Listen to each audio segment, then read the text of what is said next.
اعوذ باللہ من الشیطان الرجیم بسم اللہ الرحمن الرحیم اذا جاء نصر اللہ والفتح وَرَأَيْتَ النَّاسَ يَدْخُلُونَ فِي دِينِ اللَّهِ أَفْوَاجًا فَسَبِّحْ بِحَمْدِ رَبِّكَ وَاسْتَغْفِرْهُ إِنَّهُ كَانَ تَوَّابًا صدق اللہ العظیم۔ ترجمہ: جب اللہ کی مدد آ جائے اور فتح نصیب ہو جائے اور اے نبی صلی اللہ علیہ وآلہ وسلم تم دیکھ لو کہ لوگ فوج در فوج اللہ کے دین میں داخل ہو رہے ہیں تو اپنے رب کی حمد کے ساتھ اس کی تسبیح کرو اور اس سے مغفرت کی دعا مانگو، بے شک وہ بڑا توبہ قبول کرنے والا ہے۔ جزاک اللہ۔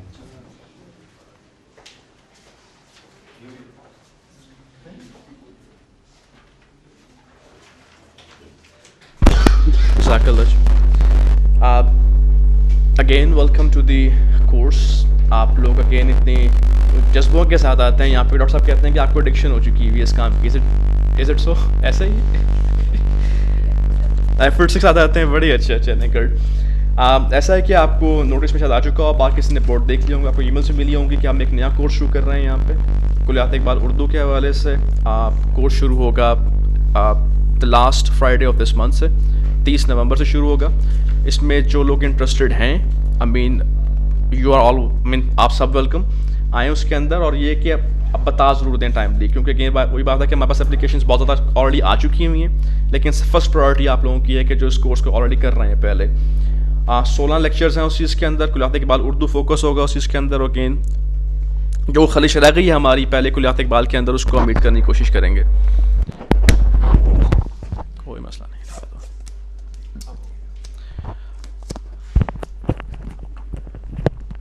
Again, it's a pleasure to have Dr. Zahid Munir Amir with us again today. پہلے ان کو سن چکے ہیں ضرب کلیم کے اوپر، ڈاکٹر صاحب نے پہلے لیکچر دیا تھا اپنا، آج پیام مشرق کے اوپر لیکچر دیں گے۔ اگین جو کورس ہمارا نیا شروع ہو رہا ہے اس کے بارے میں کوئی انفارمیشن آپ کو چاہیے ہو، کسی کو بھی کسی نے رجسٹر کرنا ہو تو اگین کورس یہ لیکچر کے بعد ہمیں بتا دیجیے تاکہ آپ کا نام ہمیں لسٹ کے اندر ڈال لیں، تاکہ یہ کہ بعد میں کوئی پرابلم نہ ہو کسی قسم کی۔ Thank you so much doctor صاحب، پلیز۔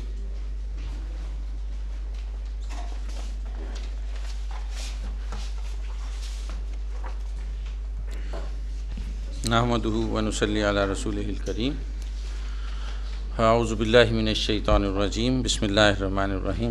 محترم ڈاکٹر جاوید اقبال صاحب، اقبال صلاح الدین صاحب، دبستان اقبال کے جملہ منتظمین اور محترم خواتین و حضرات، گزشتہ ملاقات میں ہم نے جس کتاب پہ گفتگو کی تھی وہ سراسر پیغام تھی، اور آج جو کتاب ہمارے پیش نظر ہے وہ فن کا ایک خوبصورت مظہر ہے، لیکن اقبال ایک ایسا فنکار ہے جو فن کے کسی بھی پہلو پر اپنے کمال کا اظہار کرتا ہے تو اس میں اپنے پیغام کو کبھی فراموش نہیں کرتا۔ عام طور پر یہ دیکھا گیا ہے کہ دنیا میں جن لوگوں نے کسی پیغام کو کنوے کرنا چاہا ہے ان کے ہاں فن کا پہلو دب کر رہ گیا ہے، بہت کمزور ہو گیا ہے، غائب ہو گیا ہے، نظروں سے اوجھل ہو گیا ہے، وہ کوئی اچھے فن پارے پیش نہیں کر سکے۔ تو اقبال شاید دنیا کا سربراوردہ ترین فنکار ہے کہ جس کے ہاں فن کبھی اوجھل نہیں ہوتا، اور فن کے تمام تقاضوں کو پورا کرتے ہوئے اس کے ہاں پیغام اس کے فن پارے کے رگ و پے میں سرایت کرتا ہوا دکھائی دیتا ہے، سنائی دیتا ہے، محسوس ہوتا ہے۔ تو پیام مشرق ان کے فن کا ایک خوبصورت مظہر ہے۔ اسرار خودی اور رموز بے خودی کے بعد جن میں انہوں نے خودی اور بے خودی کے تصورات پیش کیے تھے، پیام مشرق کا ظہور ایک ایسے فن پارے کے طور پر ہوا جس نے عالمی سطح پر اقبال کہ فنکارانہ حیثیت کو پہلی بار اتنی عمدگی اور خوبصورتی کے ساتھ اجاگر کیا۔ بنیادی طور پر اس کتاب کا محرک گوئٹے کا دیوان مغرب ہے۔ گوئٹے جو ایک جرمن فنکار ہے، شاعر ہے، جو فارسی شاعری اور مشرقی ادبیات سے بہت متاثر تھا، 1749 میں پیدا ہوا، 1832 میں اس کا انتقال ہوا۔ تو اس نے خواجہ حافظ شیرازی، شیخ سعدی اور دوسرے مشرقی فن پاروں اور فنکاروں کی تخلیقات کو بہت توجہ اور ایمان نظر سے دیکھا تھا، اور اتنا زیادہ ان فنکاروں کی تخلیقات کو اپنی روح کے اندر جذب کر لیا تھا کہ پھر اس نے اپنے دیوان میں اس کا اظہار کیا، بلکہ فارسی میں اس نے شعر بھی کہے، اور مشرقی ادبیات کی طرف اتنا زیادہ میلان ظاہر کیا کہ شاید اس سے پہلے ایسا کبھی نہیں ہو سکا تھا۔ یہ زمانہ وہ تھا، گوئٹے کا زمانہ وہ تھا کہ جب انقلاب فرانس کے زمانے میں اور مختلف عالمی صورتحال کے باعث پیدا ہو جانے والی جنگوں سے ایک بد امنی، ایک انتشار اور ایک تشدد اور تفریق کا دور دورہ تھا، اور زندگی ایک نا اطمینانی کا شکار تھی۔ اس نا اطمینانی میں کسی ونڈو کی تلاش تھی، کسی عافیت کی، کسی گوشۂ عافیت کی تلاش تھی، تو اسے وہ گوشۂ عافیت مشرقی ادبیات میں دکھائی دیا۔ اس نے اپنے ایک خط میں لکھا تھا کہ فرانس کی شکست کے نتیجے میں روس ایک عظیم ملک بن گیا ہے جو اپنی وحشیانہ فطرت اور استبداد و خشونت کی بنا پر آئندہ یورپی تمدن اور انسانی تہذیب کے لیے خطرہ بنا رہے گا۔ تو یہ وہ احساس تھا جس نے اسے مشرقی ادبیات کی طرف رجوع کرنے پر مائل کیا۔ تو اقبال نے اس زمانے کے بارے میں کمنٹ کرتے ہوئے یہ لکھا تھا کہ یہ وہ زمانہ تھا جب جرمن قوم کا انحطاط ہر پہلو سے انتہا تک پہنچ چکا تھا۔ ملک کی سیاسی تحریکوں میں عملی حصہ لینے کے لیے گوئٹے کی فطرت موزوں نہ تھی، اور یورپ کی عام ہنگامہ آرائیوں سے بیزار ہو کر اس کی بیتاب اور بلند پرواز روح نے مشرقی فضا کے امن و سکون میں اپنے لیے ایک نشیمن تلاش کر لیا۔ یہ اقبال ہے، اقتباس ہے۔ تو گوئٹے سے اقبال کی وابستگی اور دلچسپی کا اظہار ان کے کلام میں پیام مشرق سے بہت پہلے بھی دکھائی دیتا ہے۔ مثلا جو بانگ درا میں ان کی نظم ہے غالب، اب غالب پر نظم کہتے ہوئے انہوں نے ایک شعر اس میں کہا ہے کہ آہ تو اجڑی ہوئی دلی میں آرامیدہ ہے، گلشن ویمر میں تیرا ہم نوا خوابیدہ ہے۔ تو اس میں ویمر گوئٹے کا شہر تھا، جرمنی کا شہر جس میں گوئٹے کی رہائش تھی، ویسے گوئٹے فرینکفرٹ میں پیدا ہوا تھا۔ تو اس شعر میں دو تین باتیں ہماری توجہ اپنی طرف مبذول کرتی ہیں۔ ایک تو یہ کہ ویمر کو گلشن کہا ہے اور دلی کو اجڑا ہوا قرار دیا ہے، جس سے یہاں کی صورتحال اور گوئٹے کے جرمنی اور گوئٹے کے ویمر کی صورتحال کا تقابل ہمارے سامنے آ جاتا ہے۔ دوسرے، غالب اور گوئٹے کو ایک دوسرے کا ہم نوا قرار دیا ہے۔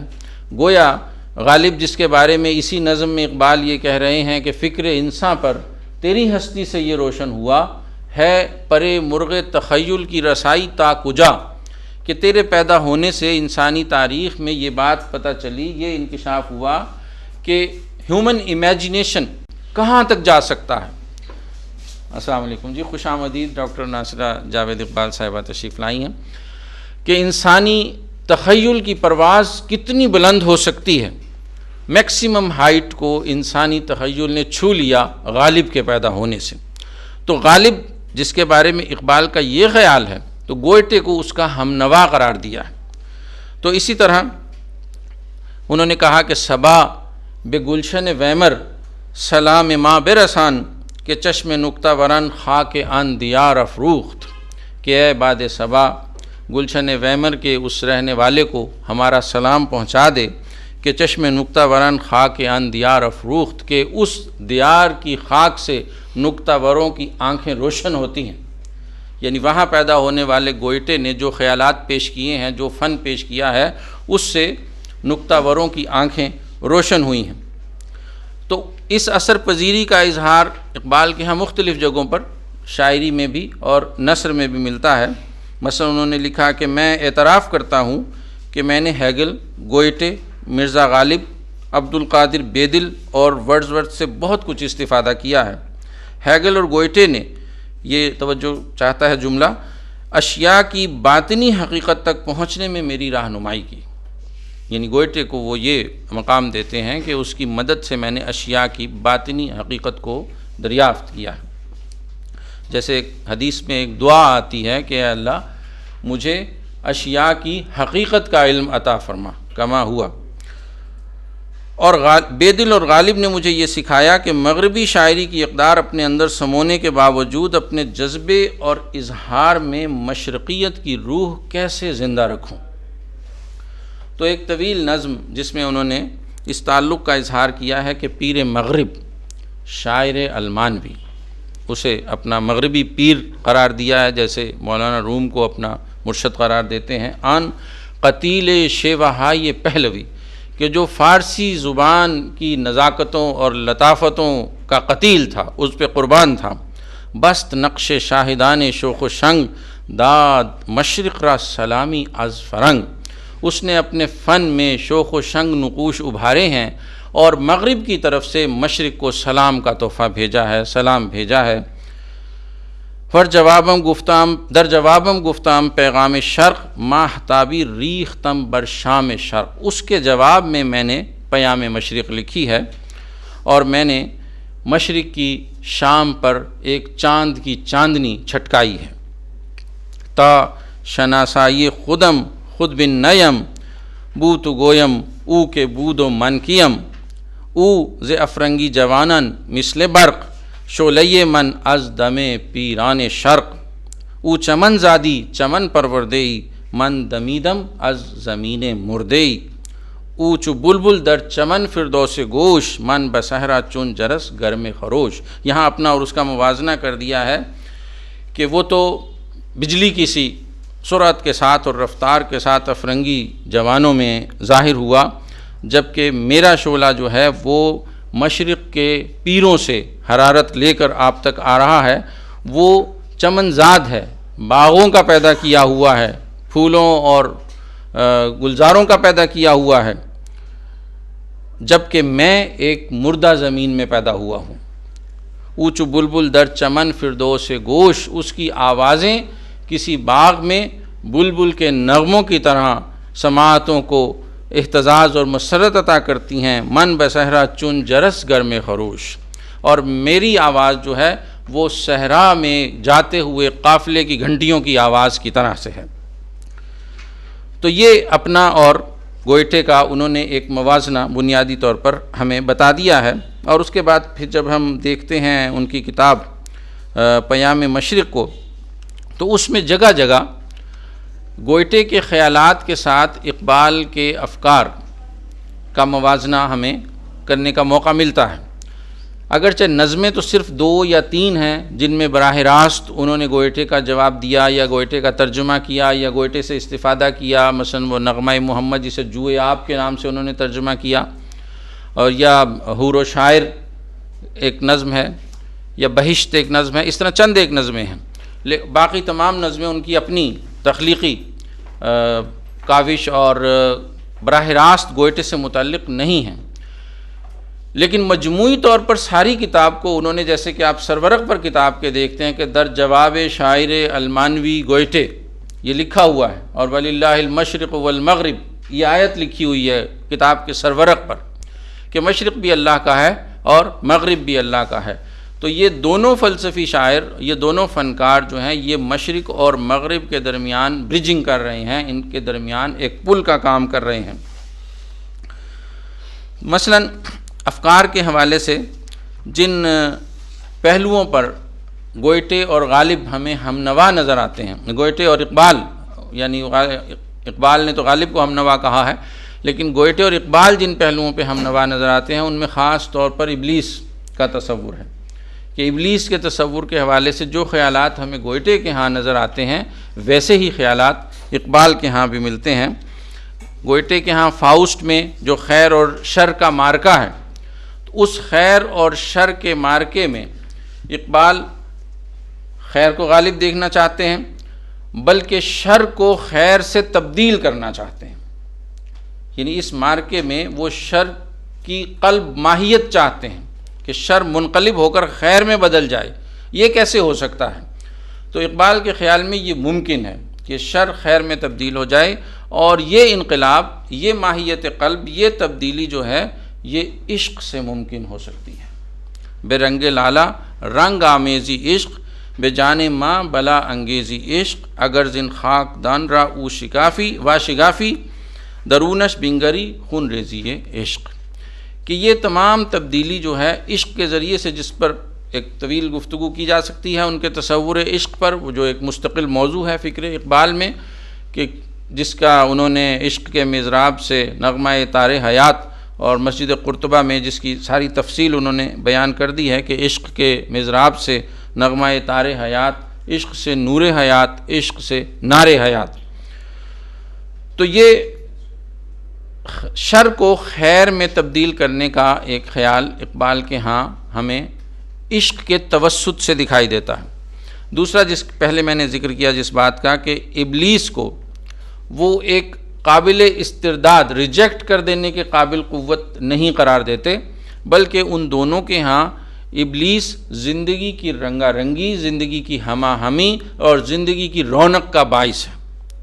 مزی اندر جہان کور ذوقی، کہ یزدان دارد و شیطان نہ دارد۔ بڑی خوبصورت ایک نظم ہے کہ جس دنیا میں شیطان نہ ہو اس میں یہ نہیں ہوگا، یہ نہیں ہوگا، یہ نہیں ہوگا۔ آخری شعر یہ ہے کہ مزی اندر جہان کور ذوقی، ایسے بد ذوق جہان میں زندگی مت کرو کہ یزدان دارد و شیطان نہ دارد، کہ جہاں خدا تو ہو لیکن شیطان نہ ہو۔ اس لیے کہ اقبال کا خیال یہ ہے کہ شیطان کے ہونے سے خیر کی پہچان ممکن ہے۔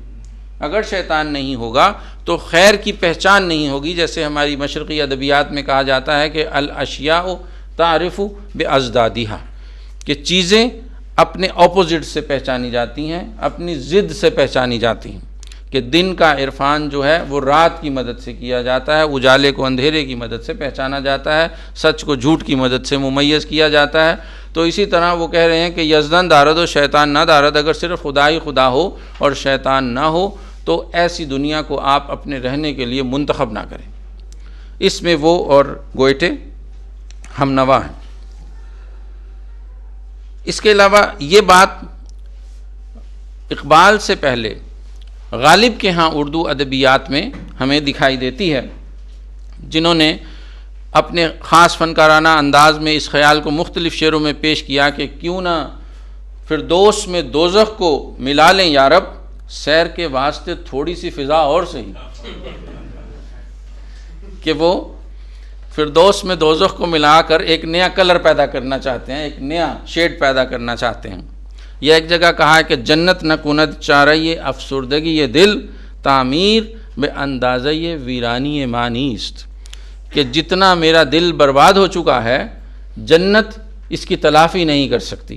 اس لیے کہ جنت میں جتنی تعمیر، جتنی آپ کو خوبصورتی نظر آتی ہے وہ اس بربادی کے مقابلے میں پھر بھی کم ہے جس کا سامنا میں کر چکا ہوں۔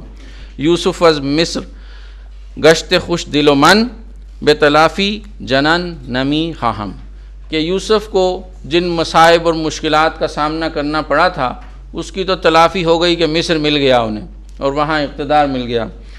اور اگر اللہ یہ سمجھتا ہے کہ وہ میری بربادیوں کی تلافی مجھے جنت دے کر دے گا تو ایسا نہیں ہو سکتا، میں اپنی تلافی میں جنت نہیں چاہتا۔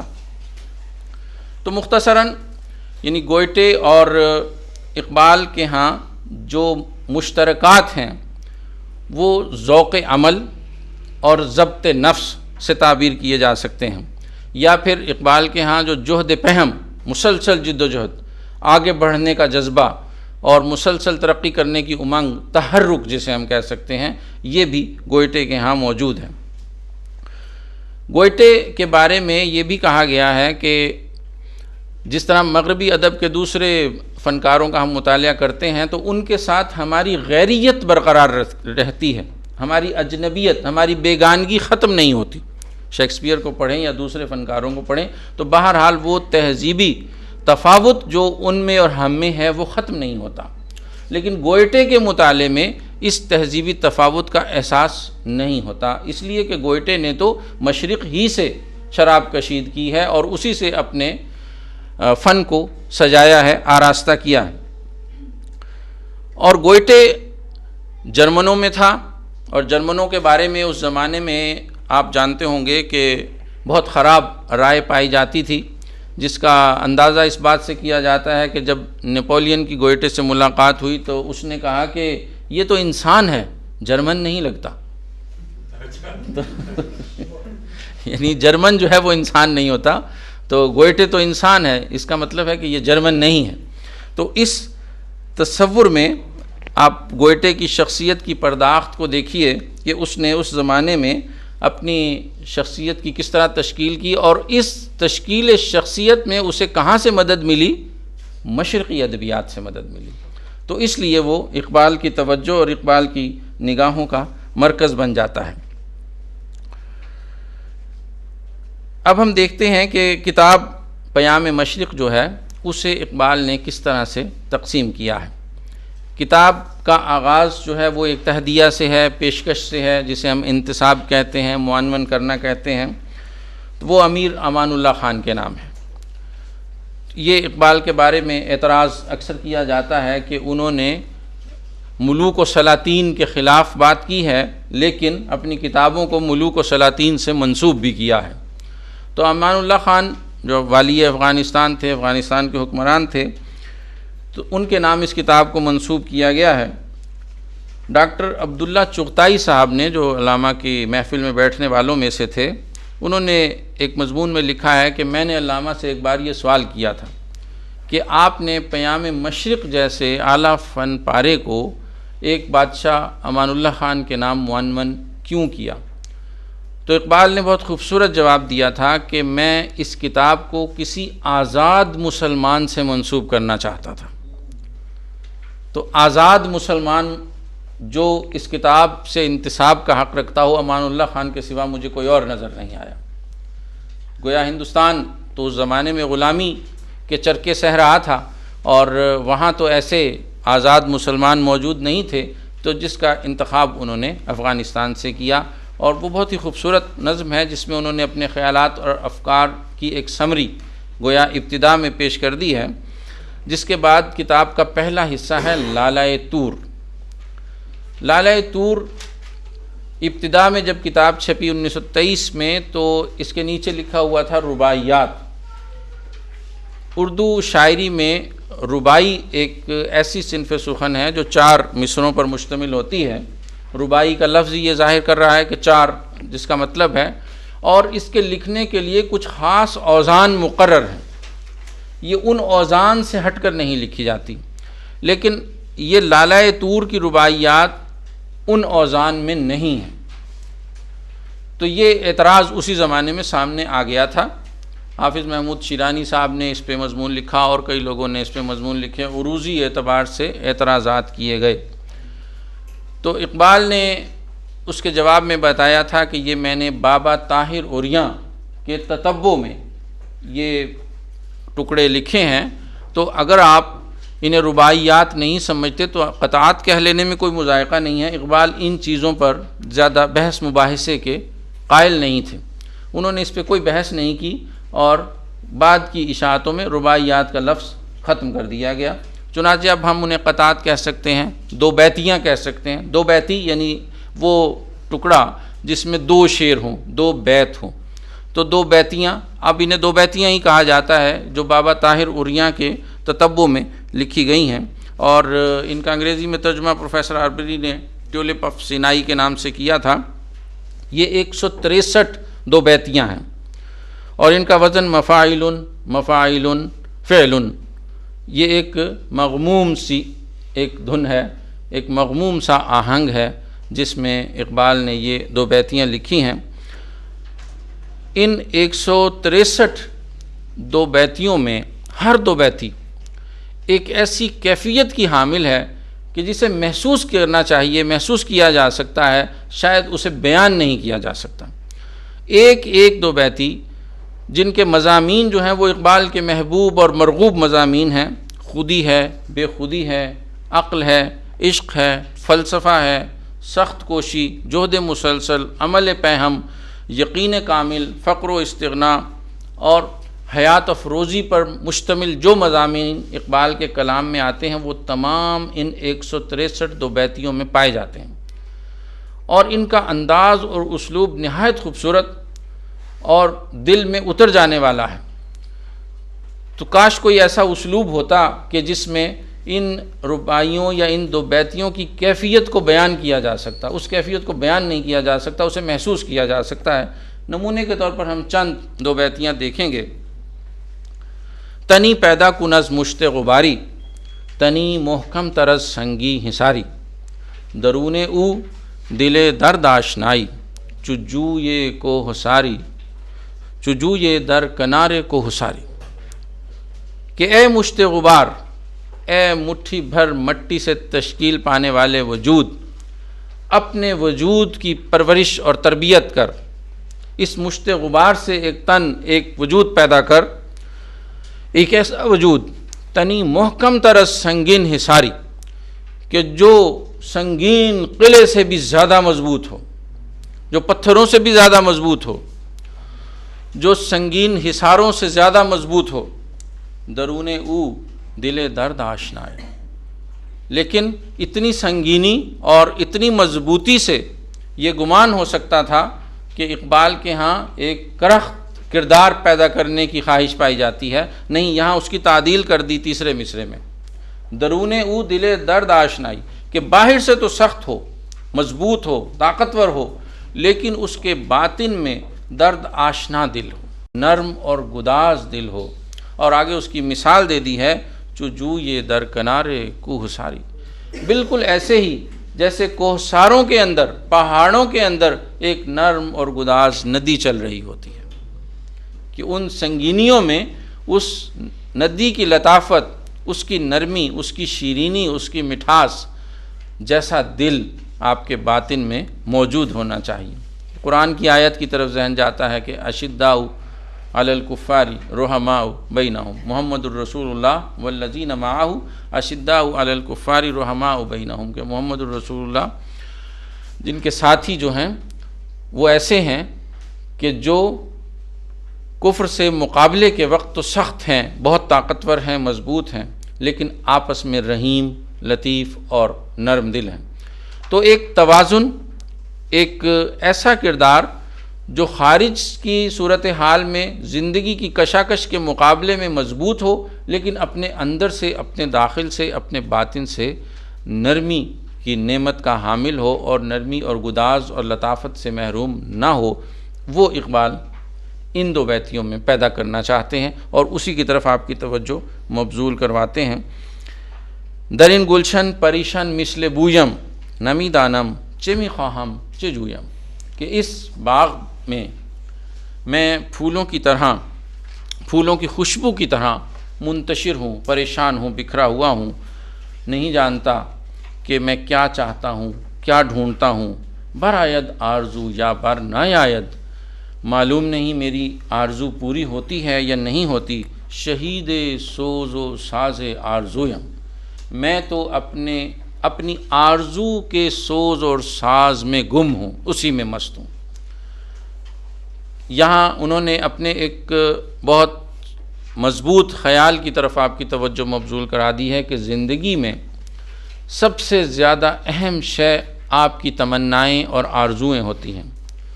آپ اپنی زندگی میں کیا چاہتے ہیں، آپ کی تمنا کیا ہے، آپ کس منزل کو پانا چاہتے ہیں، وہی خواہش آپ کے کردار کا، آپ کے طرز عمل کا، آپ کی شخصیت کا تعین کر دیتی ہے۔ اگر وہ آرزو بلند ہے تو آپ کا کردار، طرز عمل اور شخصیت اس کے پروپورشن سے بلند ہوگا، اگر وہ آرزو پست ہے تو یہ سب چیزیں اسی کے تناسب سے پست ہو جائیں گی۔ اور آرزو کا زندہ رہنا ہی زندگی ہے۔ بالکل ابتدائی زمانے میں بھی اقبال نے یہ بات کہی تھی کہ مرغ دل دام تمنا سے رہا کیوں کر ہوا، ہے طلب بے مدعا ہونے کی بھی ایک مدعا، کہ اگر کوئی یہ چاہے کہ میں کسی آرزو کا حامل نہ ہوں، میری کوئی آرزو نہ ہو، تو یہ خود ایک آرزو ہے کہ میری کوئی آرزو نہ ہو۔ مرغ دل دام تمنا سے رہا کیوں کر ہوا، دل کا پرندہ آرزو کے دام سے کبھی رہا نہیں ہو سکتا، آزاد نہیں ہو سکتا۔ آرزو کی سربلندی اقبال کے ہاں یہ ہے کہ ایک آرزو کی تکمیل کے بعد دوسری آرزو کی طرف آپ بڑھنے لگیں اور بڑھتے چلے جائیں۔ تیری دعا ہے کہ ہو تیری آرزو پوری، میری دعا ہے تیری آرزو بدل جائے، اس لیے کہ آرزو پوری ہو جانا تو موت ہے۔ یہی چیز اقبال کو عشق اور وصل کے مضامین میں ایک نیا مضمون سجھاتی ہے کہ ہمارے اردو کے شاعر عام طور پر، فارسی کے شاعر بھی وصل کی تمنا میں بےتاب دکھائی دیتے ہیں، لیکن اقبال وصال کا تمنائی نہیں ہے۔ جیسا کہ اس نے کہا کہ تو نہ شناسی ہنوز شوق بے میرت ز وصل، چیست حیات دوام سوختن نا تمام۔ تو نے ابھی تک یہ حقیقت نہیں سمجھی کہ شوق کے لیے وصال موت کا پیغام ہوتا ہے، کہ وصل کی منزل کا مل جانا، منزل کا پا لینا شوق کی موت ہے، شوق ختم ہو جاتا ہے جب منزل مل جاتی ہے۔ چیست حیات دوام، حیات دوام کہاں ہے، کیا ہے، کس میں ہے؟ سوختن ناتمام، وہ مسلسل سلگتے رہنے میں ہے۔ مسلسل سلگتے رہنا ہی زندگی ہے، مسلسل تڑپتے رہنا ہی زندگی ہے، یہی آگے لے کر چلتی ہے، اسی سے زندگی کی آرزویں جنم لیتی ہیں، اسی سے آپ کے کردار میں رفت آتی ہے، اسی سے آپ کے کردار اور آپ کی شخصیت میں پختگی آتی ہے۔ اسی لیے آپ کو یاد ہوگا، آپ نے اسرار خودی کی بحث پڑھی ہوگی، اسرار خودی پہ ہو گیا ہے لیکچر جناب، تو اس میں آپ نے یہ سنا ہوگا کہ خواجہ حسن نظامی صاحب نے جو ایک طوفان اٹھایا تھا، اور وہ خواجہ حافظ شیرازی کی مخالفت کی بحث میں، تو پھر ایک وقت ایسا بھی آیا تھا جب خواجہ حسن نظامی نے اقبال کو سر الوصال کا خطاب دیا۔ سر الوصال، وصل کے راز کو پا جانے والا۔ تو اقبال نے یہ کہا تھا کہ مناسب ہوتا اگر آپ مجھے سر الفراق کا خطاب دیتے، کہ میں سر الوصال نہیں ہوں، میں وصل کی راہ دکھانے والا نہیں ہوں، میں تو فراق کی راہ دکھانے والا ہوں، میں تو حیات دوام کی راہ دکھانے والا ہوں، فنا کی راہ دکھانے والا نہیں ہوں، اس لیے کہ میرے خیال میں وصال موت ہے، وصال فنا ہے، وصال خاتمہ ہے، وصال جذبے، امنگوں، شوق، ولولوں کا خاتمہ ہے۔ لیکن میں اس خاتمے کی بات نہیں کرتا، میں تو فراق کی بات کرتا ہوں، میں تو ہجر کی بات کرتا ہوں، تاکہ انسانوں میں تڑپ موجود رہے، لگن اور امنگ موجود رہے، جذبہ موجود رہے، اور وہ اگلی سے اگلی منزل کے لیے آگے سے آگے بڑھتے چلے جائیں۔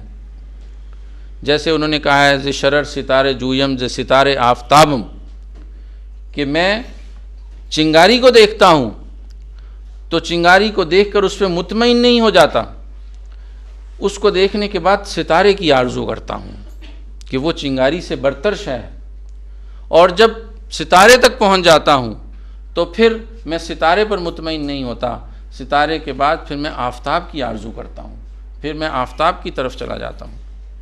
اس لیے کہ اگر میں کسی ایک منزل پر رک جاؤں گا تو وہ میری موت ہوگی۔ اسی میں پیام مشرقی میں ایک نظم میں انہوں نے بہت ہی عمدگی کے ساتھ اپنے اس سارے خیال کو بیان کر دیا ہے کہ موج ز خود رفتائی تیز خرامید و گفت، ہستم اگر می روم گر نہ روم نیستم، کہ تیز رفتار موج، پانی کی موج نے تڑپ کر کہا کہ جب تک مجھ میں تحرک ہے، جب تک مجھ میں تڑپ ہے، جب تک میری تڑپ نے مجھے پانی کے اس بہتے ہوئے حصے سے الگ کر رکھا ہے، اس وقت تک میں موج ہوں۔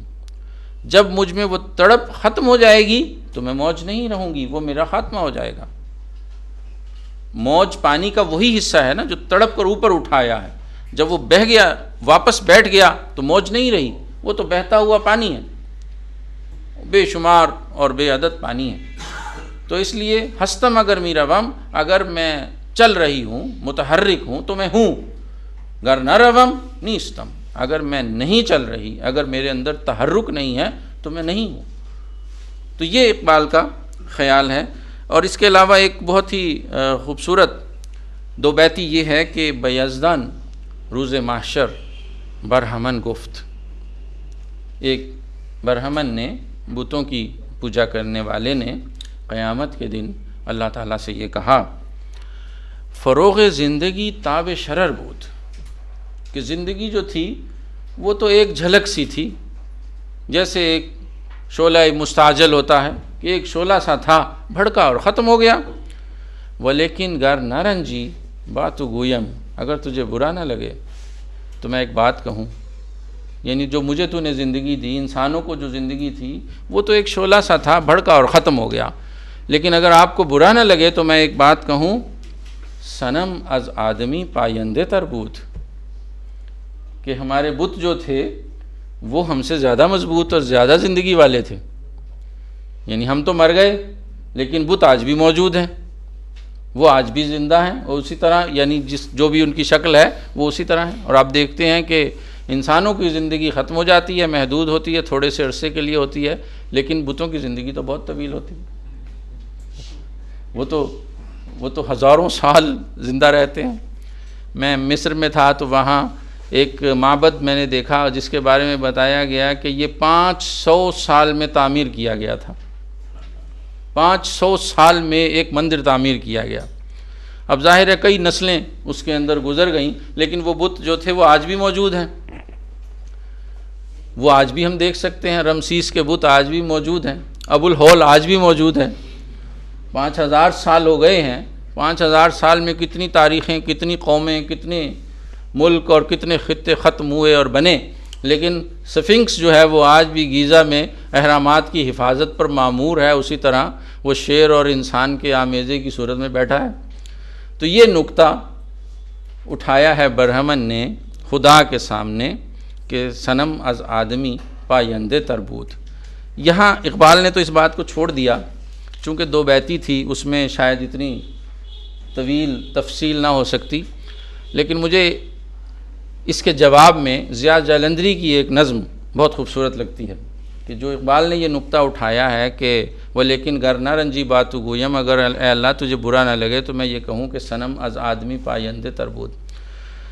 ضیاء جالندھری صاحب کی ایک نظم ہے ابو الہول، جہان ریگ کے خواب گراں سے آج تو جاگ، ہزاروں قافلے آتے رہے گزرتے رہے، کوئی جگا نہ سکا تجھ کو تجھ سے کون کہے، وہ زیست موت ہے جس میں کوئی لگن ہو نہ لاگ، تڑپ اٹھیں تیرے ہونٹوں پہ کاش اب کوئی راگ، جو تیرے دیدہ سنگی سے درد بن کے بہے، یہ تیری تیرا شبی بجلیوں کے ناز سہے، یوں ہی سلگتی رہے تیرے دل میں زیست کی آگ، مگر نہیں تو اگر میرا رازداں ہوتا، تیرے لبوں پہ دہک اٹھتی کوئی پیار کی بات، تو آج دہر کے سینے پہ تو کہاں ہوتا، تیرے سکون کو کبھی چھو سکا نہ وقت کا ہاتھ، خود اپنی آگ ہی میں جل بجھی ہے میری حیات، وگرنہ تیری طرح میں بھی جاویداں ہوتا۔ کہ یہ جو حیات جاویداں تجھے حاصل ہے، یہ کس قیمت پہ حاصل ہے؟ یہ اس قیمت پہ حاصل ہے کہ تیرے دیدے سنگین ہیں، تیری آنکھیں پتھر کی ہیں، اور ان میں کبھی آنسو نہیں آ سکتا، تیرے سامنے جو کچھ بھی ہوتا رہے، تیری پتھریلی آنکھیں اسی طرح پتھر کی ساکت اور جامد ہی رہیں گی، جبکہ میرے پاس یہ چیز ہے کہ میں زندگی کو دیکھ کر پگھلتا ہوں، اور زندگی کو دیکھ کر پگھلنے میں ہی میری فنا موجود ہے، میری فنا پوشیدہ ہے۔ تو یہ جو امتیاز مجھے تجھ پر حاصل ہے، اس کا لازمی تقاضا ہے کہ مجھے ختم ہو جانا چاہیے، اور تیری بقا، تیرا دوام، تیری زندگی جو ہے وہ تیری سنگینی میں ہے، بے حسی میں ہے، کہ تو بے حس ہے، اور تجھ پر گزرتے ہوئے قافلوں، گزرتے ہوئے زمانوں اور گزرتے ہوئے انسانوں کے دکھوں کا، ان کے غموں کا، ان کے مسائل کا کوئی اثر نہیں ہوتا، تیری آنکھوں سے کبھی آنسو نہیں بہتا۔ تو اس لیے مگر نہیں تو اگر میرا رازداں ہوتا، اگر تو بھی میری طرح ہوتا، تیرے اندر بھی یہ نرمی اور گداز ہوتا، تیرے لبوں پہ دہک اٹھتی کوئی پیار کی بات، تو کبھی تیرے ہونٹوں سے بھی کوئی پیار کا نغمہ ادا ہوتا۔ لیکن اگر ایسا ہوتا کہ تیرے ہونٹوں سے بھی کبھی کوئی پیار کا نغمہ سننے کو ملا ہوتا، تو پھر آج تو دہر کے سینے پہ باقی نہ ہوتا۔ اس لیے کہ وہ پیار کا نغمہ جو اندر سے کسی وجود کو پگھلا دیتا ہے تو اس پگھلائے جانے کے عمل سے یا اس کی صلاحیت سے محروم ہے۔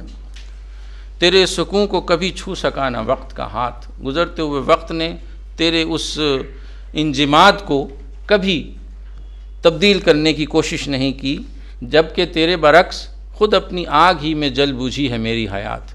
میں تو اپنی ہی آگ میں جل رہا ہوں، میں تو اپنی ہی گداز سے پگھل رہا ہوں، تو یہی شے ہے جس نے مجھے فنا پذیر بنایا ہے اور تجھے لافانی بنایا ہے، وگرنہ تیری طرح میں بھی جاویداں ہوتا۔ یہ وہ بات تھی جو اس دو بیتی سے آگے ہمیں لے جاتی ہے۔ خیرت گفت او بے چشم اندر نہ گنجد، نگاہ شوق در امید و بیم است، نمی گردد کہن افسانہ یہ طور کہ در ہر دل تمنا یہ کلیم است۔ عقل نے یہ کہا کہ وہ آنکھوں میں نہیں سما سکتا، نگاہ شوق جو ہے وہ امید اور نا امیدی کے درمیان ڈول رہی ہے۔ افسانہ طور جو ہے وہ کبھی پرانا نہیں ہوتا، اس لیے کہ ہر دل میں وہی تمنا ہے جو موسیٰ کلیم اللہ کے دل میں پوشیدہ تھی۔ اسی مضمون کو آگے بڑھایا کہ گدائے جلوہ رفتی برسر طور۔ یہاں دیکھیے گا کہ اس میں اقبال کا سارا پیغام آ جائے گا کہ جانے تو ز خود نا محرمی ہست، کہ تیرے جلوے کو دیکھنے کا تمنائی جو تھا، گدائے جلوہ جو تھا وہ طور کی چوٹیوں پر چلا گیا، کہ جانے تو ز خود نا محرمی ہست، کہ اس کی جان جو تھی وہ اپنے امکانات سے ناواقف تھی۔ قدم در جستجو یہ آدمی زن، اپنے قاری سے، اپنے مخاطب سے کہہ رہے ہیں کہ بجائے اس کے کہ آپ جلوہ الہی کو دیکھنے کے لیے طور پہ جائیں، اس سے بڑھتر اور بڑی منزل یہ ہے کہ قدم در جستجو یہ آدمی زن، کہ انسان کی تلاش میں قدم بڑھائیں، انسانوں کو دیکھنے کی کوشش کریں، انسانوں کو تلاش کرنے کی کوشش کریں۔ خدا ہم در تلاش آدمی ہست، اس لیے کہ خدا خود انسانوں کی تلاش میں ہے۔ آپ خدا کو تلاش کرنے طور پہ جا رہے ہیں، اس سے بہتر ہے انسانوں کو تلاش کریں، خدا خود انسانوں کی تلاش میں ہے۔ یہ وہ تجلیل آدم جو گلوریفیکیشن آف ہیومینٹی اقبال کا جو ایک خاص مضمون ہے، کہ انسان اس دنیا کے لیے بنایا، دنیا کو اس انسان کے لیے بنایا گیا ہے، انسان کو دنیا کے لیے نہیں بنایا گیا۔ یہ وہ خیال ان کا یہاں آ جاتا ہے۔ مرا فرمود پیر نکتہ دانی، ہر امروزے تو از فردا پیام است، دل از خوبان بی پرواہ نگہدار، حریمش جز بے او دادن حرام است۔ ہر امروز میں، ہر آج میں بیتے ہوئے کل کا پیغام ہے کہ اپنے دل کو عارضی محبوبوں کے سپرد نہ کرو، حریمش جز بے او دادن حرام است، اس لیے کہ دل، انسانی دل، یعنی یہ وہ حرم ہے جس میں اللہ رہتا ہے، تو یہ حرم اللہ کے سوا کسی اور کے سپرد کرنا حرام ہے۔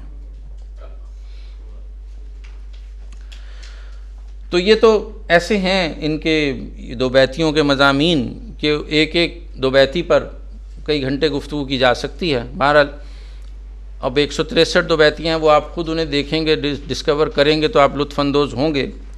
دوسرا حصہ کتاب کا افکار کے نام سے ہے۔ یہ تقریباً 50 صفحات ہیں کتاب کے موجودہ طباعت کی صورت میں۔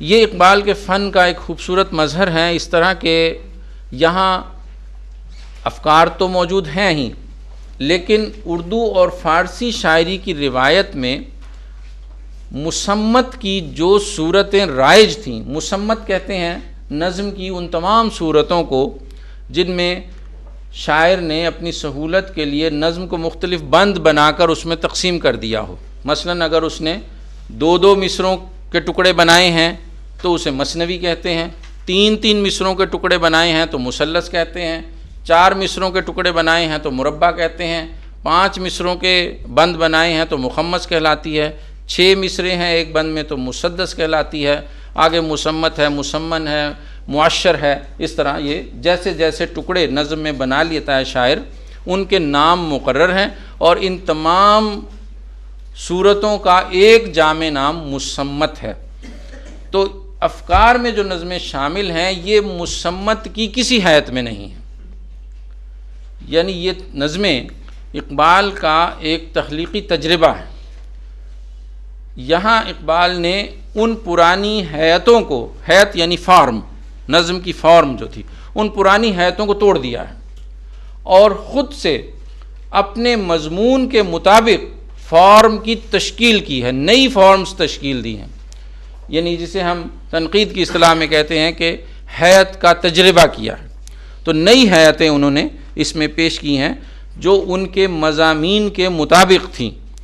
گویا مضمون فارم کو لایا ہے، فارم نے مضمون پیدا نہیں کیا. جیسے غزل کے بارے میں یہ اعتراض کیا جاتا ہے نا کہ اس میں شاعر ردیف اور قافیے کا پابند ہوتا ہے اور قافیے اور ردیف کو سوچ کر مضمون لاتا ہے کہ پہلے مصرے میں جو بات کہہ دی ہے اب اس بات کا کچھ ایسا پہلو تلاش کرنا ہے کہ جس میں دوسرے مصرے میں آنے والا قافیہ اور ردیف اس کو سپورٹ کر دے. تو گویا اپنے خیال کی قربانی دیتا ہے فارم پر. تو اقبال نے فارم کو قربان کیا ہے اپنے خیال پر. تو فارم قربان بھی ہوئی ہے لیکن نئی فارم کی تشکیل ہو گئی ہے، نئی حیتیں تشکیل دے دی ہیں، ایک نیا تجربہ ادبی دنیا کے سامنے پیش کر دیا. مثلا ان کی قدر طویل نظم تسخیر آدم اس حصے میں شامل ہے، جس میں میلاد آدم، ابلیس، اغوائے آدم اور آدم از بہشت بیرون می آید، صبح قیامت، یہ مختلف عنوانات ہیں جن پر انہوں نے حسب ضرورت بند جو ہیں وہ لکھے ہیں اور ان بندوں میں کسی پرانی حیت کی پابندی نہیں کی. اور ہر حصے کی بحریں بھی مختلف ہیں اور زمینیں بھی مختلف ہیں. حالانکہ یہ ایک پہلے سے تصور یہ چلا آ رہا تھا کہ جب آپ ایک نظم لکھ رہے ہوں تو چلیے قافیہ اور ردیف بدل لیں گے لیکن بحر ایک رہے گی.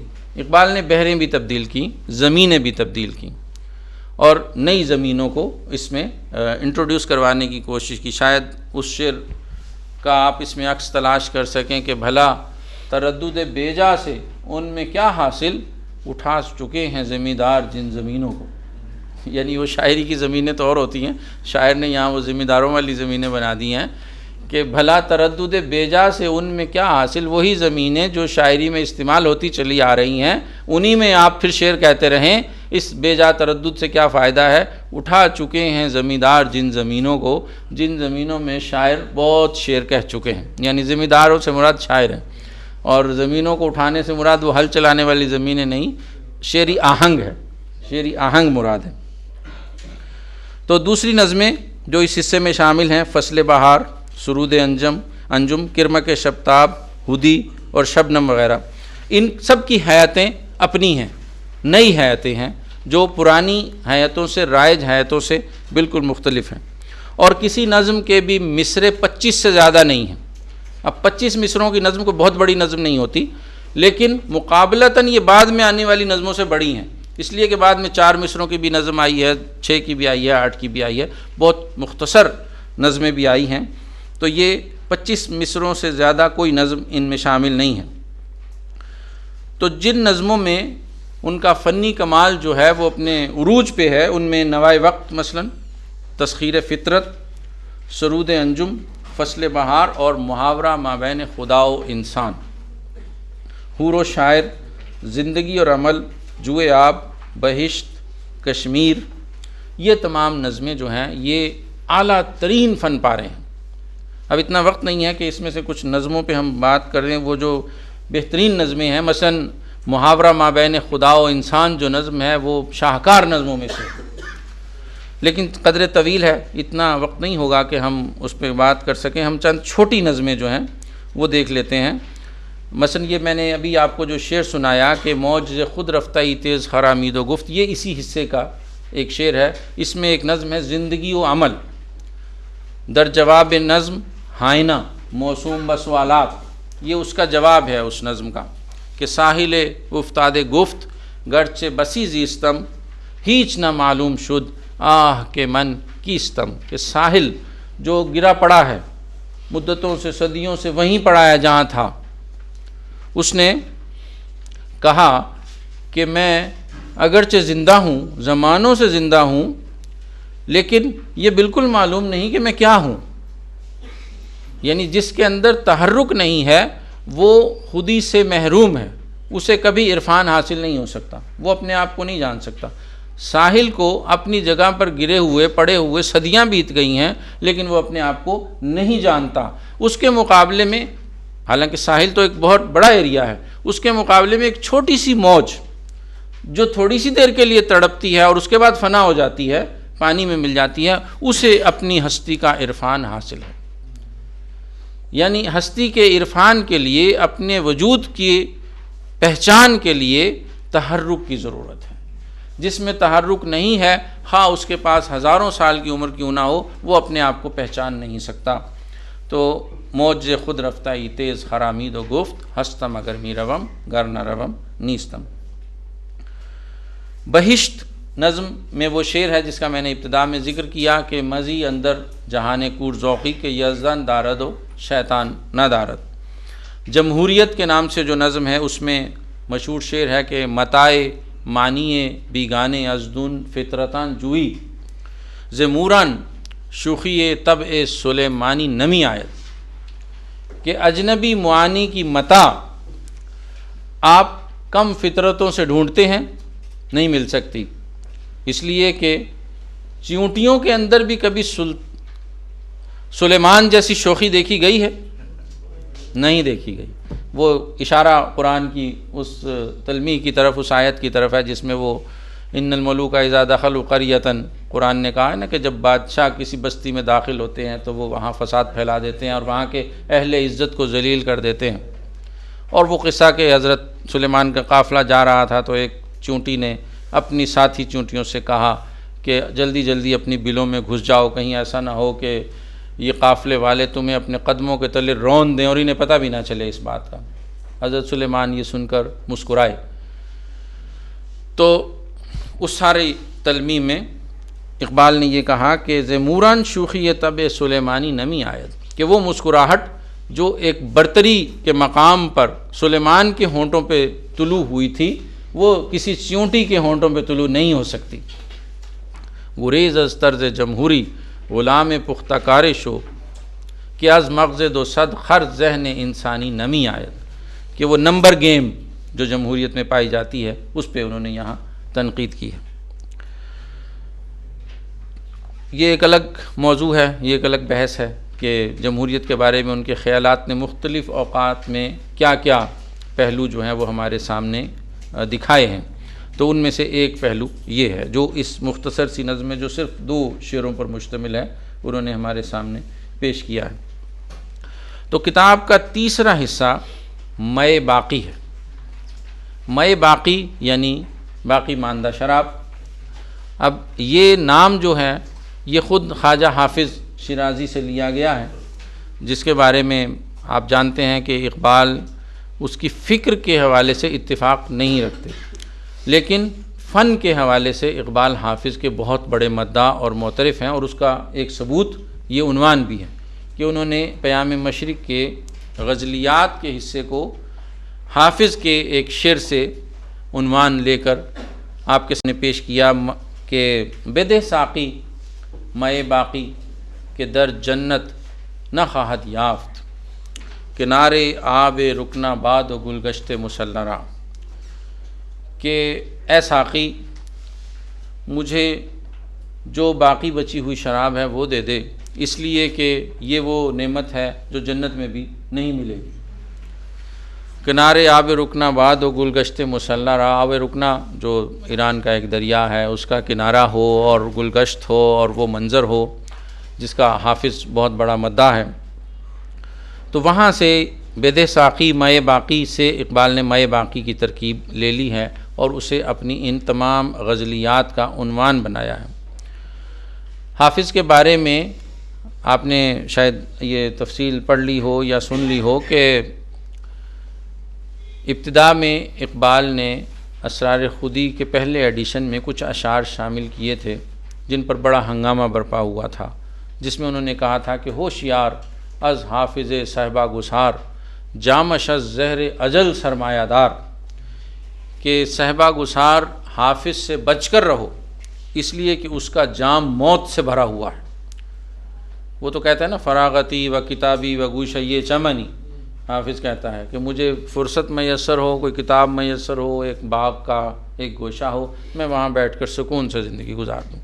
تو اقبال کو اس سے اختلاف ہے، تو اقبال تو تحرک کا پیغامبر ہے، تو اس لیے وہ کہتے ہیں کہ اس سے بچ کے رہو کہ وہ موت کی شراب پلاتا ہے، کہ وہ آپ کو ایک گوشے میں لے جاتا ہے جہاں جا کر آپ اپنی زندگی سے مطمئن اور مسرور ہو جاتے ہیں اور زندگی کی جد و جہد سے ہٹ جاتے ہیں۔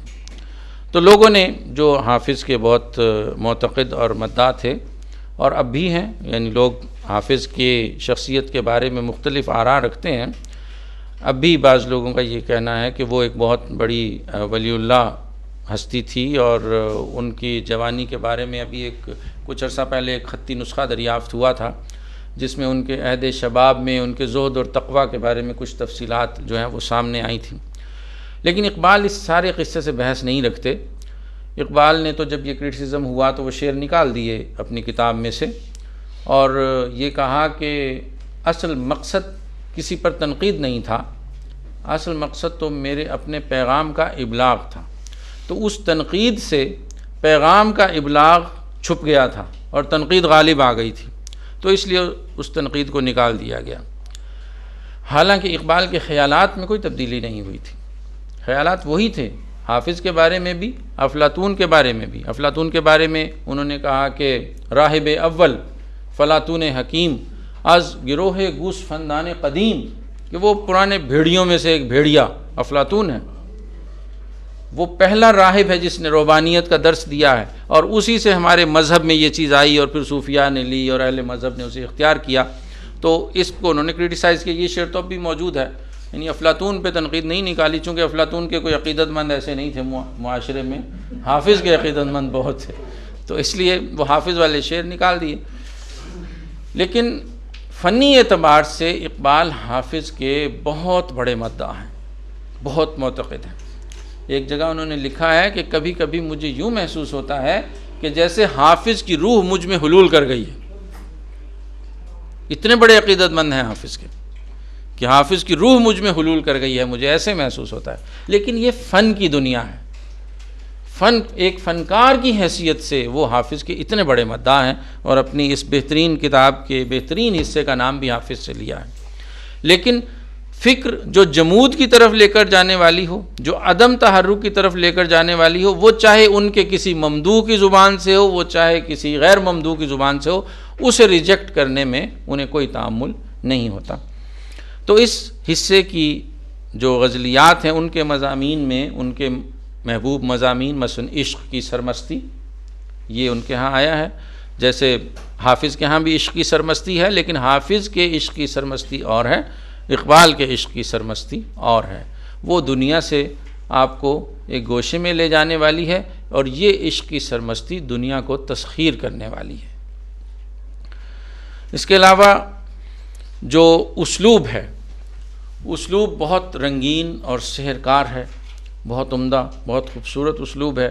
اب اگر آپ فارسی شاعری کی روایت سے واقف ہیں تو اس حسن کو، اس لطافت کو آپ محسوس کر سکتے ہیں، اور یہ بھی دیکھ سکتے ہیں کہ کس طرح اقبال اس روایت سے منسلک رہتے ہوئے، یعنی عجمی شاعری کی روایت جس کے بارے میں وہ کہتے ہیں کہ اس سے شمشیر خودی تیز نہیں ہوتی، اگرچہ یہ لے بہت تیز ہے، بہت اونچی ہے، لیکن اس سے شمشیر خودی تیز نہیں ہوتی، اس روایت سے منسلک رہتے ہوئے، اس کے ساتھ وابستگی کو برقرار رکھتے ہوئے انہوں نے اپنے خیالات کو اسی پیرائے میں پیش کر دیا ہے۔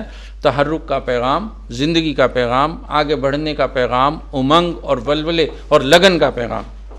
فرزانے بے گفتارم دیوانے بے کردارم، از بادۂ شوق تو ہوشیارم و مستم من، کہ میں اپنی گفتگو میں فرزانہ ہوں اور اپنے طرز عمل میں دیوانہ ہوں، اور تیرے شوق کی شراب سے میرے اندر بیک وقت دونوں صفات پیدا ہو گئی ہیں کہ میں ہوشیار بھی ہوں اور مست بھی ہوں۔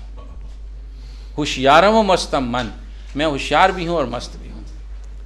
یعنی حافظ کی غزل اور حافظ کی شاعری مستی کی طرف لے کر جانے والی ہے، لیکن میری شاعری مستی کا انکار نہیں کرتی، مستی کو چینلائز کر کے ایک ڈائمینشن دیتی ہے، وہ ڈائمینشن ہوشیاری کے بغیر ممکن نہیں ہے۔ تو لہٰذا میری غزل، میری شاعری جو ہے وہ مستی اور ہوشیاری دونوں کا آمیزہ ہے، دونوں کا پیغام ہے۔ دیکھیے مثلا ایک غزل کے 2-3 شعر دیکھ لیتے ہیں۔ نہ تو اندر حرم گنجی، نہ در بت خانے میں آئی، ولیکن سوئے مشتاقان چے مشتاقانے میں آئی، کہ خدا سے مخاطب ہیں۔ اب اقبال کا مقام تو یہ ہے نا کہ وہ کم از کم خدا سے ہی مخاطب ہوتے ہیں، تو وہ کہتے ہیں کہ نہ تو اندر حرم گنجی، کہ تو وہ ہے کہ جو کسی حرم کے اندر پورا نہیں آ سکتا، نہ در بت خانے میں آئی، نہ تو کسی بت خانے میں سما سکتا ہے، ولیکن سو یہ مشتاقان چے مشتاقانے میں آئی، لیکن اپنے چاہنے والوں کی طرف تو کس طرح شوق سے لپک کر آتا ہے، میری طرف چل کر آتا ہے تو میں اس کی طرف دوڑ کر آتا ہوں، پھر میں اس کی آنکھ بن جاتا ہوں جس سے وہ دیکھے، میں اس کے ہاتھ بن جاتا ہوں جس سے وہ کام کرے، پھر یعنی اس کی رضا میں میری رضا ہو جاتی ہے۔ یہ بھی اقبال کا محبوب مضمون ہے کہ رضائے حق جو ہے وہ بندے کی رضا میں کس طرح سے گم ہو جاتی ہے۔ تو پھر ہاتھ ہے اللہ کا، بندہ مومن کا ہاتھ، غالب و کار آفریں، کار کشا، کار ساز، یہ وہی بات ہے۔ تو اسی غزل میں بہت خوبصورت دوسرا شعر بھی ہے کہ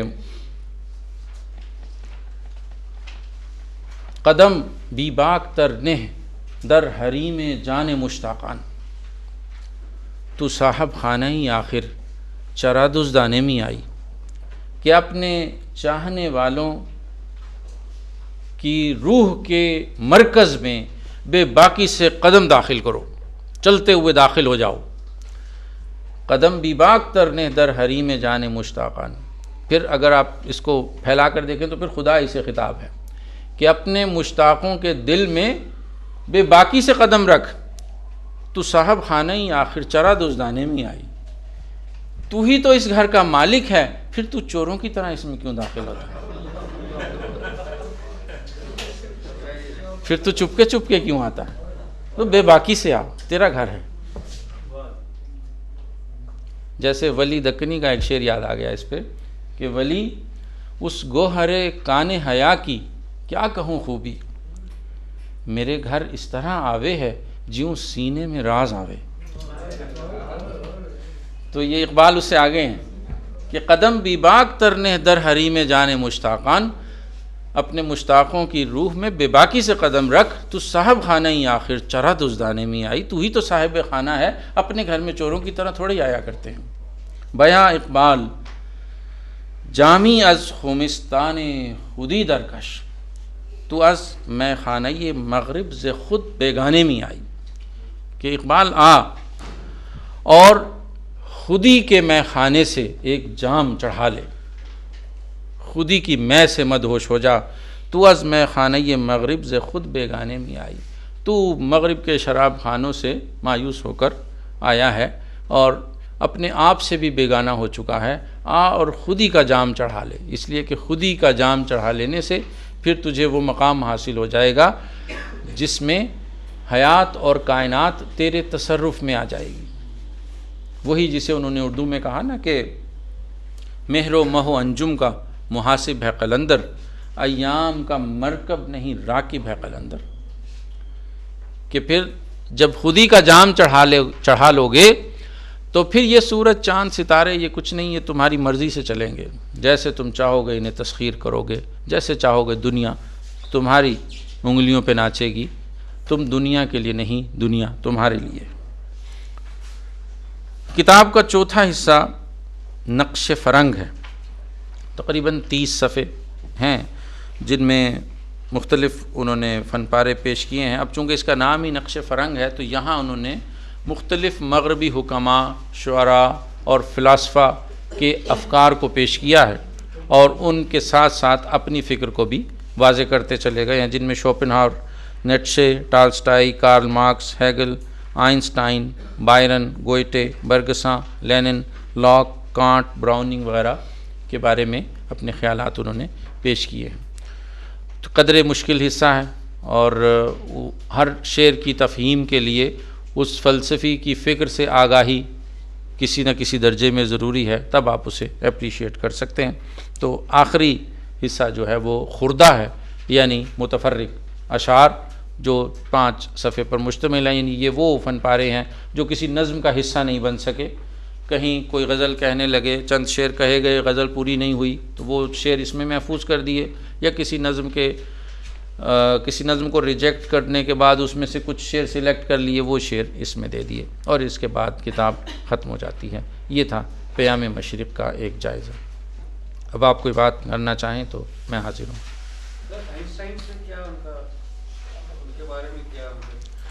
آئنسٹائن کا جب گروئنگ یونیورس کا تصور آیا تھا تو اقبال اس پہ بہت دیر تک غور و فکر کرتے رہے۔ تو نذیر نیازی صاحب نے لکھا ہے کہ ان دنوں جب وہ اس پہ غور و فکر کر رہے تھے تو میں آیا تو مجھے کہنے لگے کہ ذرا قرآن اٹھاؤ، تو میں نے قرآن اٹھا کے دیا تو انہوں نے ایٹ رینڈم ایسے کھولا تو سامنے قرآن میں آیت تھی کہ یزید فی الخلق ما یشاء، کہ وہ اپنی تخلیق میں جیسے چاہتا ہے اضافہ کرتا ہے۔ تو وہی گروئنگ یونیورس کا تصور۔ تو اس پہ اقبال نے لکھا بھی ہے کہ میں سمجھتا ہوں کہ خدا کی یہ دنیا جو ہے یہ مکمل نہیں ہو گئی ہے، بلکہ وہ جو اردو کا شعر ہے، ہاں کیا ہے کہ آ رہی ہے دمادم صدائے کن فیکون، یہ کائنات ابھی ناتمام ہے شاید کہ آ رہی ہے دمادم صدائے کن فیکون، اسے انہوں نے قرآن سے ثابت کر دیا۔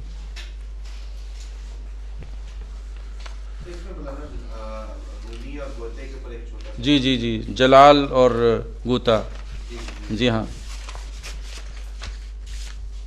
ہاں، وہ جیسے میں نے ابتدا میں عرض کیا کہ جس طرح مشرق سے انہوں نے مولانا جلال الدین رومی کو اپنی توجہ کا مرکز بنایا ہے، اس طرح مغرب سے انہوں نے گوئٹے کو اپنی توجہ کا مرکز بنا لیا ہے۔ وہ نظم سامنے نہیں ہے، ورنہ اس کی ٹیکسٹ پہ بات ہو سکتی ہے،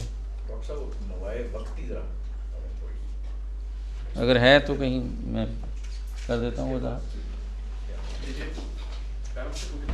جی جی جی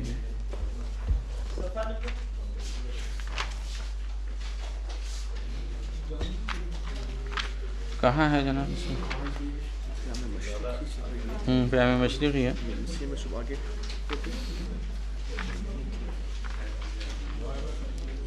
پھر میں کتاب ہی آ گئی ہے، فہرست نہیں ہے اس میں، فہرست نہیں ہے۔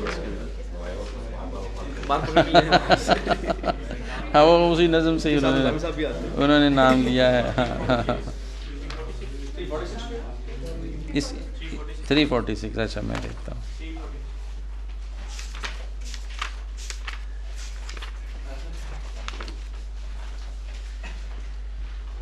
جی جناب، خورشید به دامانم انجم به گریبانم، در من نگری هیچم در خود نگری جانم، در شهر و بیابانم در کاخ و شبستانم، من دردم و درمانم من عیش فراوانم، کہ میرے دامن میں سورج ہے اور میرے گریبان میں ستارے ہیں، تو میرے اندر اگر تو دیکھتا ہے تو وہ کیا ہے، تجھے اپنے اندر دیکھنا چاہیے، تجھے اپنی روح اور اپنے باطن کا عرفان حاصل ہوگا۔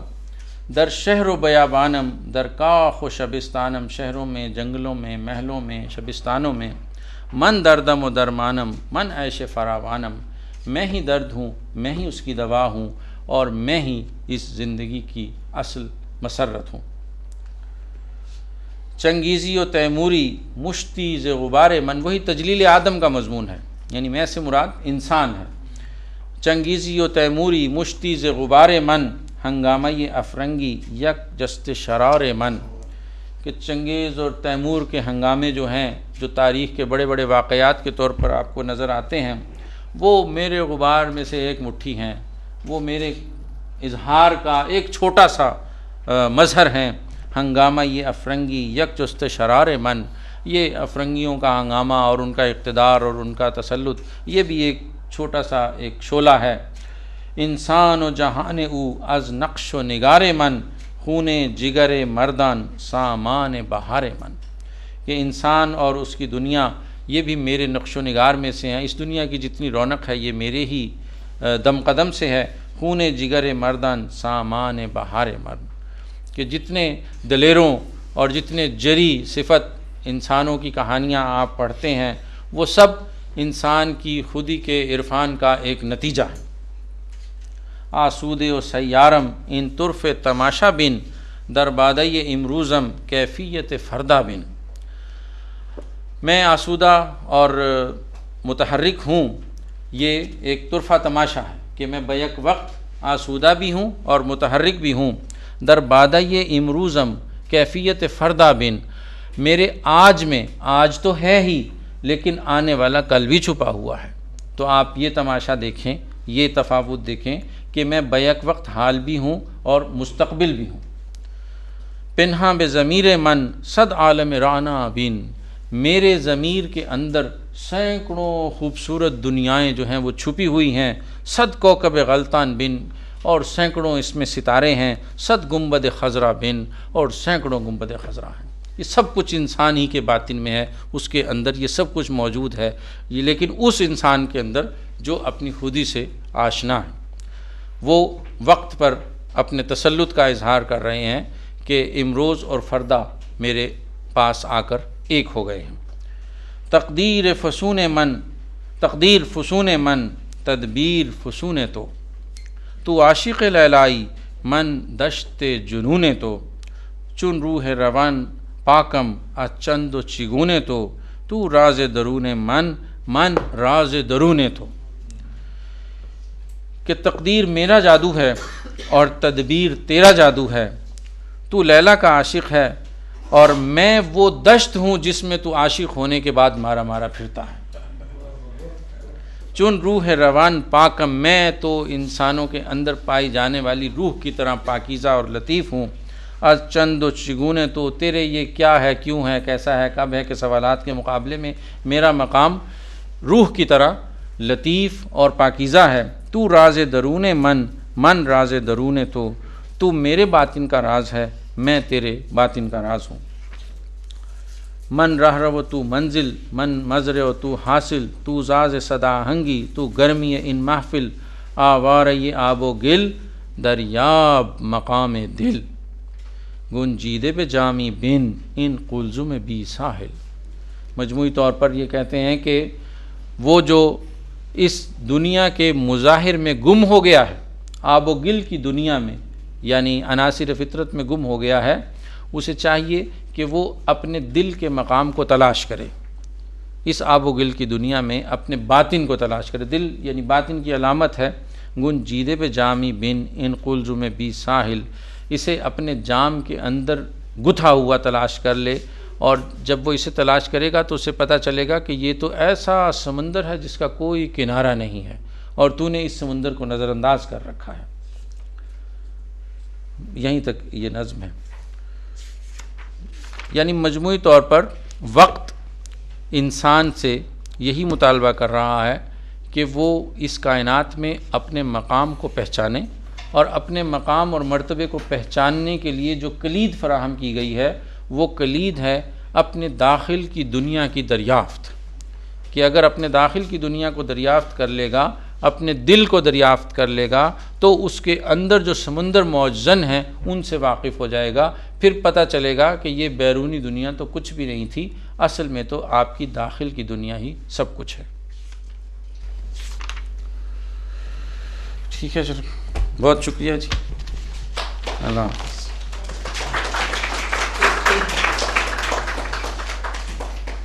Thank you so much for coming G. Again, the drill is the same. باہر انشاءاللہ ایک تصویر لیں گے، اس کے بعد چائے پئیں گے، اس کے بعد ریویو کرتے ہیں۔ کھانا بھی کھلا رہے ہیں آج مریف کھانا کھلا رہے ہیں جی آج فٹ بیٹ کیا ہے؟